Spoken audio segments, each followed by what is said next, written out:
Tony Bishop mga bro, muntik nang sirain ang rim sa kanyang 200 slam. Tyrus Hill nagflex pa sa harap ng Hinebra bench. Yan mga bro, pagkatapos mong i-like ang ating video, mag-subscribe na rin kung bago ka pa lang sa ating channel at i-click ang notification bell para lagi kang updated sa ating mga sports balita.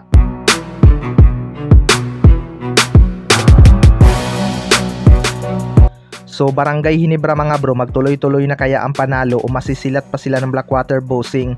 Jimmy Malonzo hindi na naman pinaglaro ng Barangay Hinebra. Opening quarter, palitan agad ng mintis ang dalawang koponan bago nakapuntos ng unang 3-point shot si Troy Rosario at sinundan pa ng isa ni Chris Ortiz. Pero Japet Aguilar at Tony Bishop nakasagot naman agad.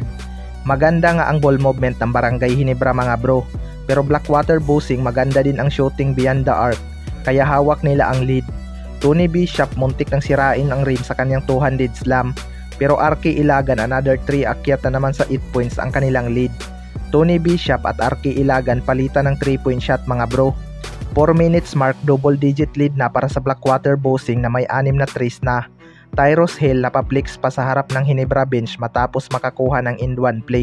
End of first quarter, 19-36. Second quarter, Stanley Pringle pinakitaan agad ng magandang galaw ang Blackwater Bossing.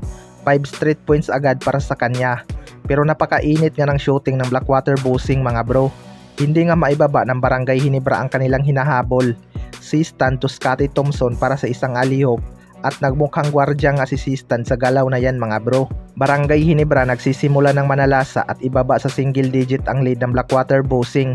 Pero nakarecover agad ang Blackwater Bossing after ng kanilang timeout.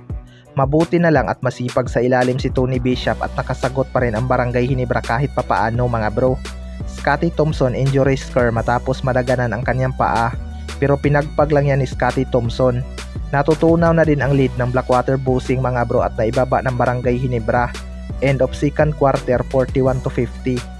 Third quarter, magandang pasahan na naman ang pinakita ng Barangay Hinebra para sa easy 2 points ni Sistan, pero lagi ngang may sagot ang Blackwater Bossing. Maverick Ahanmisi nagpaparamdam na din pero low scoring pa rin siya dito mga bro. Tony Bishop take over mode, baba na sa 2 points ang kanilang hinahabol. Nanlamig na din ang shooting ng Blackwater Bossing. 5 minutes mark lamang na ang Barangay Hinebra dahil sa threes ni Maverick Ahanmisi. Pero hirap ngang makalayo ang Barangay Hinebra dahil nakakasagot pa ang Blackwater Bossing. Stanley Pringle nakapag-threes pa sa dulo. End of third quarter, 71-69. Fourth and final quarter, dito nga masusubukan ang kanilang Never See Die Spirit mga bro. 17 points nga ang kanilang pinakamalaking hinabol sa first half. Kailangan nga nilang mag-ingat sa Blackwater Bossing dahil mainit nga ang kanilang mga shooter tulad ni RK Ilagan.